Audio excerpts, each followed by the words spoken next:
புரதச்சத்து, இரும்பு சத்து, கால்சியம் சத்து, இந்த மூணு நிறைந்த உணவை சுண்டல் எடுத்துக்கொள்ளலாம். சிகப்பு கொண்டக்கடலை சுண்டல் எடுத்துக்கொள்ளலாம்.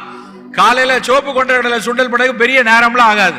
ராத்திரி படுக்க போகும்போது கொஞ்சம் ஒரு பயிரை நீங்களே உங்க அம்மாவுக்கு உதவியா படுக்க போறதுக்கு முன்னாடி ஒரு கைப்பிடி சுண்டலை தண்ணியில ஊற வச்சுட்டு மறுநாள் காலையில் அதை வேக வச்சு எடுத்துட்டோம்னா அது போதும். அது ஒரு பெரிய செய்யறதுக்கான பெரிய கஷ்டமான வேலை கிடையாது.